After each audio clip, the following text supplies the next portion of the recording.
नमस्कार BPL news में आपका स्वागत है। तो दोस्तों आज हो गया 26 जुलाई। यूपी विधानसभा चुनाव से जुड़ी हुई 10 बड़ी अपडेट निकल के आ रही है, आपको जानना बेहद जरूरी है। यूपी चुनाव के बीच अखिलेश यादव की भी ब्राह्मण वोट बैंक पर नज़र। समाजवादी पार्टी करेगी सम्मेलन, 5 ब्राह्मण नेताओं को दी बड़ी जिम्मेदारी। जी हाँ, कमेटी गठित की 5 ब्राह्मण नेताओं की, इसके बारे में आपको बताएंगे। जगह जगह होगा सम्मेलन।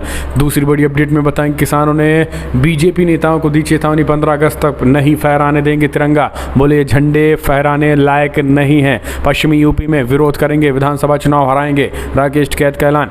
तीसरी बड़ी अपडेट निकल के आ रही है। तो दोस्तों ऑक्सीजन की कमी से सैकड़ों लोगों की मौत, तड़प तड़प कर। जी हाँ, बीजेपी के विधायक ने ही खुलासा कर दिया है। अब बीजेपी में ही फूट मस्ती नजर आ रही है, ये भी आपको बताएंगे। और इस बीच अम्बेडकर नगर में गरजे सतीश चंद्र मिश्रा, कहा भाजपा ने केवल और केवल प्रयोग यूज किया है ब्राह्मणों का। ब्राह्मण केवल झोला उठाने का काम करते हैं, आज तक नहीं मिला है सम्मान, नहीं करेंगे इस बार भाजपा को ब्राह्मण वोट। जी हाँ, तो सब कुछ खबरें जानेंगे। प्रियंका गांधी ने योगी आदित्यनाथ सरकार पर बड़ा हमला बोला है, वो भी बताएंगे। लेकिन उससे पहले अगर आपने चैनल को सब्सक्राइब नहीं किया तो चैनल को सब्सक्राइब करो। 2022 में कौन बनेगा मुख्यमंत्री, कमेंट के माध्यम से आप अपने सुझाव देना ना भूले। दोस्तों दरअसल पहली बड़ी अपडेट निकल के आ रही है, मायावती के बाद अखिलेश यादव की भी ब्राह्मण वोट बैंक पर नजर। समाजवादी पार्टी करने जा रही है सम्मेलन, 5 ब्राह्मण नेताओं से अखिलेश यादव ने की मुलाकात, बनाई रणनीति। जी हाँ, देश के सबसे बड़े राज्य यूपी में चुनावी सरगर्मी तेज हो गई है। तमाम पार्टियां तैयारी में जुट चुकी हैं और सियासी समीकरण साधने का प्रयास कर रही हैं। इसी कड़ी में रविवार को लखनऊ में समाजवादी पार्टी के राष्ट्रीय अध्यक्ष और पूर्व मुख्यमंत्री अखिलेश यादव ने पार्टी के 5 दिग्गज ब्राह्मण नेताओं से मुलाकात की है। समाजवादी पार्टी से जुड़े सूत्रों बताते हैं कि आगामी विधानसभा चुनाव में ब्राह्मण वोट बैंक को साधने को लेकर चर्चा हुई है। सभी ब्राह्मण विधायकों ने अखिलेश को शंख भी भेंट किया है। अखिलेश ने सभी ब्राह्मण नेताओं की मौजूदगी में वो शंख बजाकर बैठक का शंखनाद किया। आपको बता दें कि विधायकों ने अखिलेश यादव के 108 फीट ऊंची भगवान परशुराम की प्रतिमा का मंडल भेंट किया है। वहीं लगभग 2.5 घंटे तक बंद कमरे में सभी विधायकों के साथ अखिलेश ने बातचीत की थी। इस दौरान माता प्रसाद पांडे, पूर्व विधायक अध्यक्ष संतोष पांडे, अभिषेक मिश्रा, सनातन पांडे, मनोज पांडे और इसके साथ ही तमाम 5 विधायक शामिल रहे। उनके साथ एक कमेटी भी गठन किया और खास करके ब्राह्मणों के मोर्चों को बड़े पैमाने पर जोर शोर से उठाया जाएगा। और 22 अगस्त को सिद्धार्थनगर से समाजवादी पार्टी प्रबुद्ध सम्मेलन का शुरुआत भी करेगी। बलिया से भी शुरुआत कर सकती है। इसके साथ ही पूर्व कैबिनेट मंत्री और सपा विधायक डॉक्टर मनोज पांडे ने बताया कि सपा के बैनर तले 22 अगस्त को सिद्धार्थनगर में प्रबुद्ध सम्मेलन होगा। वहीं 23 अगस्त की बलिया और 24 अगस्त को मऊ में कार्यक्रम होगा। उन्होंने बताया है कि आने वाले दिनों में बाकी जिलों की रूपरेखा तैयार की जा रही है। डॉक्टर मनोज पांडे ने बताया कि लखनऊ में भी ब्राह्मण समाज का भव्य कार्यक्रम आयोजित होगा। तो ये बड़ी खबर। अगली अपडेट लेते हैं, किसानों की बीजेपी नेताओं को चेतावनी, 15 अगस्त तक नहीं फहराने देंगे तिरंगा झंडा। बोले ये किसी के लायक नहीं है। जी हाँ, दरअसल पिछले 7 महीनों से भी अधिक समय से देश भर में आए किसान केंद्र सरकार द्वारा पारित किए गए 3 कृषि कानूनों के विरोध में दिल्ली की सीमाओं पर धरना दे रहे हैं। इस आंदोलन को सबसे ज़्यादा प्रभाव पंजाब और हरियाणा में देखने को मिला है। आए दिन भाजपा नेताओं को किसानों के गुस्से का सामना करना पड़ रहा है। कृषि कानूनों से गुस्साए किसानों ने भाजपा नेताओं को चेतावनी देते हुए कहा है कि हम उन्हें 15 अगस्त तक पर झंडा नहीं फहराने देंगे। किसानों ने कहा है कि भाजपा के नेता झंडा फहराने लायक तक भी नहीं हैं। टाइम्स नाउ की खबर के अनुसार प्रदर्शनकारी किसानों ने कहा है कि भाजपा के नेताओं और मंत्रियों को 15 अगस्त के दिन झंडा फहराने नहीं दिया जाएगा।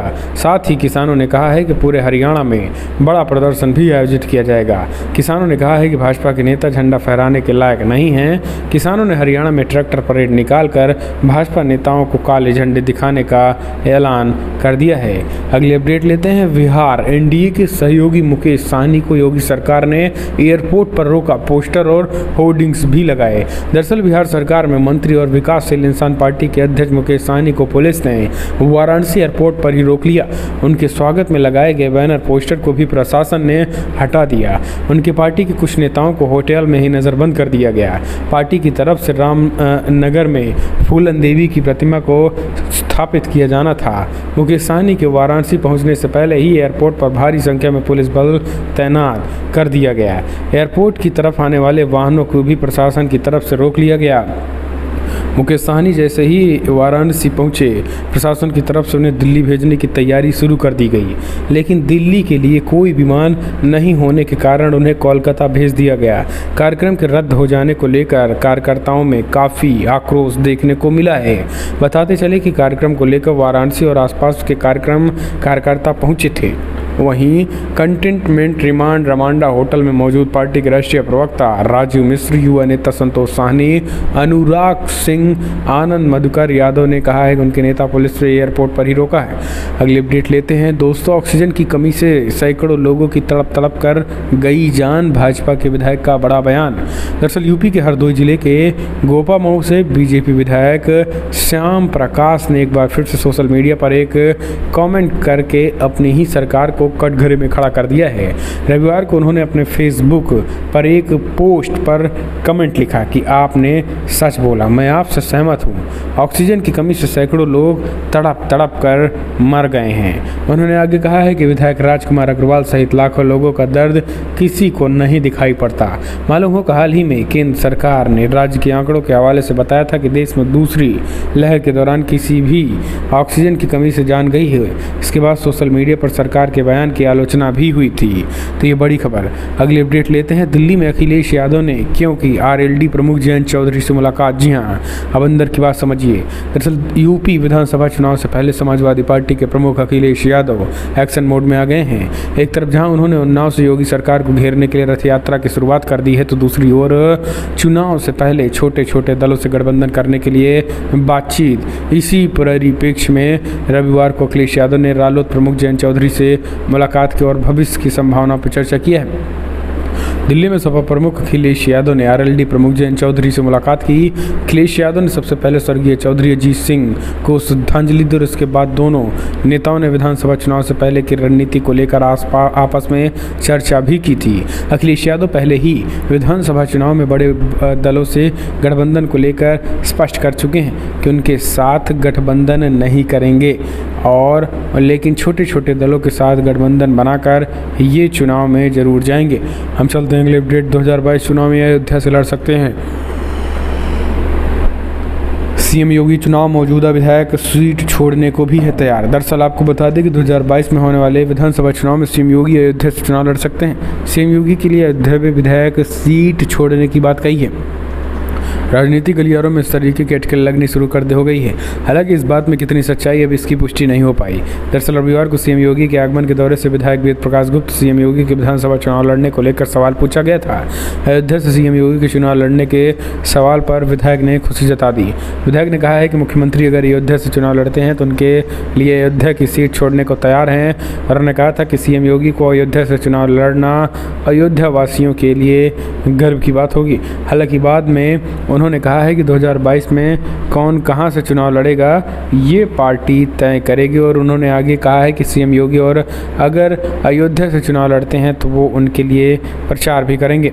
अगली अपडेट लेते हैं। यूपी में बड़ी खबर निकल के आ रही है, जहां पर सतीश चंद्र मिश्रा बड़ा ऐलान, विरोधियों पर बड़ा हमला बोला। बसपा के प्रमुख सम्मेलनों से सभी पार्टियां बौखलाई बताया। जी हाँ, दरअसल आपको बता दें कि यूपी में 2022 विधानसभा चुनाव को लेकर बहुजन समाज पार्टी के प्रदेश में प्रबुद्ध सम्मेलन कर रही है।